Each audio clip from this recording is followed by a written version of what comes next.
السلام علیکم پیارے دوستو، آج ہم آپ کو دو بھائی اور ایک گائے کا واقعہ سنانے والے ہیں۔ جب باپ کا انتقال ہو جانے کے بعد بڑے بھائی نے چھوٹے بھائی کے ساتھ بہت ظلم کیا، پھر اللہ تعالیٰ نے چھوٹے بھائی کی کیسے مدد کی آگے ہم آپ کو بتائیں گے۔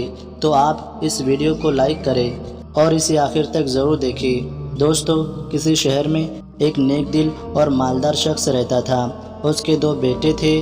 وہ اپنے بیٹوں کو محنت کر کے حلال مال کمانے اور غریبوں کا خیال رکھنے کی خوب نصیحتیں کرتا تھا، اور خود بھی بڑھ چڑھ کر صدقہ و خیرات کیا کرتا تھا۔ جب اس کے انتقال کا وقت قریب آیا تو اس نے اپنے بیٹے کو نصیحت کی کہ مل جل کر رہنا، ایک دوسرے کا خیال بھی رکھنا اور مسکین غریب لوگوں کا دکھ درد بھی بانٹنا۔ لیکن ان کے انتقال کے بعد بڑے بھائی نے اپنے چھوٹے بھائی کے ساتھ رویہ ہی بدل لیا۔ وہ دوسرے لوگوں کے ساتھ تو کیا حسن و سلوک کرتا، اپنے ہی سگے بھائی کا برا حال کر رکھا تھا۔ اس کو ظلم و ستم کا نشانہ بناتا تھا، چھوٹے بھائی پر ظلم کر رہا تھا۔ ان کے باپ کا ایک باغ بھی تھا، اس میں پھلوں سے لدے ہوئے پیڑ بھی موجود تھے، اور ان کے یہاں دودھ دینے والی گائے بھی پلی ہوئی تھی، جو کہ بہت خوبصورت اور صحت مند گائے تھی، اور کپڑے اور استعمال والے سامان کے ساتھ ساتھ ایک قیمتی کمبل بھی تھا۔ اس ظالم بڑے بھائی نے سب کچھ تو اپنے قبضے میں لے لیا، اور ان تینوں چیزوں کے بارے میں بھی سخت لہجہ اپنا لیا تھا، اور اپنے چھوٹے بھائی سے کہہ دیا تھا کہ کان کھول کر سن لو، کمبل دن بھر تمہارا اور رات میں میرا ہے، پیڑ کے اوپر کا حصہ میرا اور نیچے کا تمہارا ہے، یعنی پھل جہاں لگے ہوئے ہیں وہ تمام حصہ میرا ہے، اور نیچے کا حصہ جو جڑیں اور مٹی ہے وہ تمہارا ہے، اور گائے کو گھاس چارہ وغیرہ تم کھلاؤ گے، اس کی خدمت تم کرو گے، اور دودھ نکالنے کا کام میں کر لوں گا۔ اب وہ چھوٹا بھائی گائے کا منہ دھلواتا، اس کو چارہ کھلاتا، گلے کی رسی صحیح کرتا، اور دوسرا بھائی گائے کا تازہ دودھ خوب پیتا اور چھوٹے بھائی کو کچھ نہیں دیتا۔ اسے بھلا دن بھر کمبل کا کیا کام تھا؟ چھوٹا بھائی دن بھر کمبل کو ایک جگہ لپیٹ کر رکھتا، اس سے جھاڑ کر دھول مٹی دور کرتا، اور بڑا بھائی رات کو نرم اور گرم کمبل اوڑھ کر سوتا، اور چھوٹا بھائی سردی میں سکڑتا رہتا، کانپتا رہتا تھا۔ اسی طرح وہ ظالم بڑا بھائی پیڑ سے پھل توڑ کر کھاتا تھا اور اپنے لیے جمع کر کے رکھتا، اور چھوٹا بھائی پیڑ کے جڑ میں پانی دیتا، تنا صاف کرتا۔ کئی مہینے اس طرح گزر گئے، مگر آپ کو معلوم ہے کہ جب ظلم بہت بڑھ جاتا ہے تو اللہ تعالیٰ ظالم کی رسی ایک دم کھینچ لیتا ہے۔ ظلم تو ذرہ برابر بھی ظلم ہی ہے، اور جو بھی ظلم کرے اللہ تعالیٰ کے نزدیک مجرم ہی ہے، اور اللہ تعالیٰ کی بارگاہ میں تو ایک ذرہ کے برابر بھی ظلم نہیں ہوتا۔ ظلم اللہ تعالیٰ کو پسند نہیں۔ ادھر اس چھوٹے بھائی نے ایک روز اللہ تعالیٰ کے حضور بہت گڑ گڑا کر دعا کی، اے اللہ رب کریم، میرے لیے آسانی فرما دے۔ تو اللہ تعالیٰ نے اس کی دعا سن لی، کیونکہ اس نے تڑپ تڑپ کر تہجد کے وقت دعا کی تھی۔ دعا تو قبول ہو گئی۔ اب اس کی دعا کس صورت میں قبول ہوئی؟ وہ اس طرح ہوئی کہ اس چھوٹے بھائی کے پاس ایک نیک دل نیک بزرگ کو بھیج دیا گیا، اور وہ نیک بزرگ چھوٹے بھائی کو مل گئے، اور اس کی پریشانی کی ساری وجہ سن کر اس کو کچھ مشورہ دیا کہ صبر کرو، ہر تکلیف کے بعد ضرور راحت ملتی ہے۔ پھر اگلے دن یوں ہوا کہ جب بڑا ظالم بھائی پھل توڑنے کے لیے درخت پر چڑھا تو چھوٹے بھائی نے پیڑ کی جڑ پر زور زور سے کلہاڑی مارنا شروع کر دی۔ ظالم بڑا بھائی اوپر سے گرنے کے قریب ہو گیا اور زور سے چیخا کہ کیا کر رہے ہو؟ چھوٹے بھائی نے کہا، میرے پیارے بھائی، کیا کر رہا ہوں؟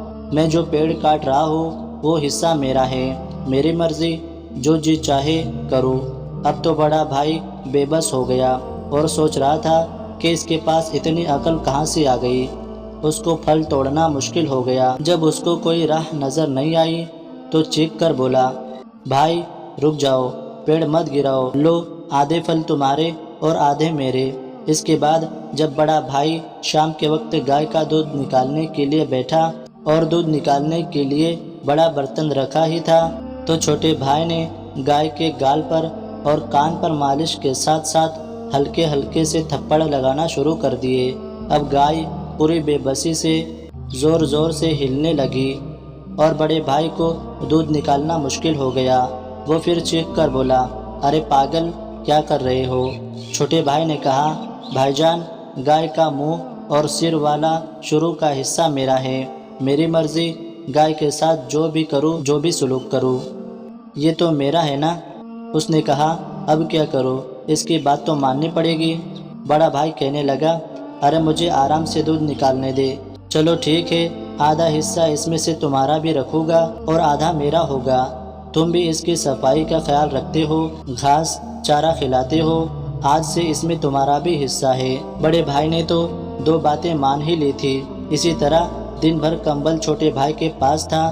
جب مغرب کا وقت قریب ہوا اور اسے اندازہ ہو گیا کہ اب بڑا بھائی کمبل مانگنے آئے گا، تو چھوٹے بھائی نے ٹھنڈے پانی سے بھرے ٹب میں پورا کمبل اچھی طرح سے ڈبو دیا اور خوب بھگو دیا۔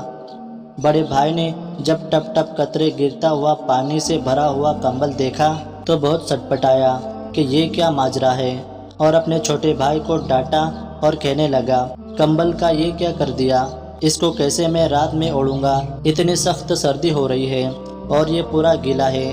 چھوٹے بھائی نے کہا بھائی جان کمبل دن بھر میرا ہے، میں جو جی چاہے کروں، رات کو آپ کا ہے، آپ کے حوالے کر دیا۔ اب تو بڑا بھائی بہت سٹپٹایا، چلا کر بولا اس بڑے کمبل کو دھوپ میں ڈال کر دھلا لو اور کسی درزی سے اس کو دو ٹکڑوں میں کٹوا لو، پھر یہ آدھا میرا اور آدھا تمہارا ہوگا۔ اس طرح دن اور رات کا جھگڑا بھی ختم ہو گیا۔ دوستو آپ جانتے ہیں یہ نیک مشورہ انہی بزرگ نے دیا تھا۔ اصل میں وہ اللہ تعالیٰ کی جانب سے بھیجا گیا ایک نیک بندہ تھا، جنہوں نے اس چھوٹے بھائی کی رہنمائی کی، اس کا ساتھ دیا اور وہاں سے چلے گئے۔ اللہ تعالیٰ نے اس چھوٹے بھائی کی مدد کا فیصلہ کر لیا تو بڑے بھائی نے خود ہی پھلوں کا حصہ، گائے کا آدھا دودھ اور کمبل چھوٹے بھائی کو دے دیا، کیونکہ واقعی میں سب چیزوں میں اس چھوٹے بھائی کا بھی حصہ تھا۔ ہمیں تین باتیں ہمیشہ یاد رکھنی چاہیے جو اس واقعے سے ہمیں معلوم ہوئی کہ کسی پر ظلم بالکل نہیں کرنا چاہیے۔ ہم پر یا کسی پر کوئی پریشانی ہو تو ہمیں اللہ تعالیٰ سے ہر حال میں دعائیں مانگنی چاہیے اور پھر اپنی کوشش صحیح طور پر کرنی چاہیے۔ دنیا کی نعمتیں، مال و دولت، سکون اور آرام کے سامان اللہ تعالیٰ ہی کی عطا کردہ ہے اور ہمارے امتحان کے لیے ہے، تاکہ ہم ہر حال میں اللہ تعالیٰ کا شکر ادا کریں، ہر حال میں اپنے گھر والوں کا خیال رکھے، کسی بھی طرح سے کسی کا حق نہ مارے۔ اللہ رب العزت کی بارگاہ میں دعا ہے کہ میرا رب کریم ہم سب کو سب کے حقوق ادا کرنے کی توفیق عطا فرمائے، آمین یا رب العالمین۔ دوستو آج کی ہماری ویڈیو اگر پسند آئی ہو تو اسے زیادہ سے زیادہ اپنے دوست احباب میں بھی شیئر کریں، اور اگر چینل پر نئے ہیں تو ہمارے چینل کو سبسکرائب کر کے بیل آئیکن پر کلک کرنا نہ بھولیں، تاکہ آئندہ آنے والی تمام ہی طرح کی دلچسپ ویڈیو کا نوٹیفیکیشن سب سے پہلے آپ تک پہنچ جائے۔ ہم ملتے ہیں انشاءاللہ ایسے ایک کامیاب ویڈیو کے ساتھ، تب تک کے لیے اللہ حافظ۔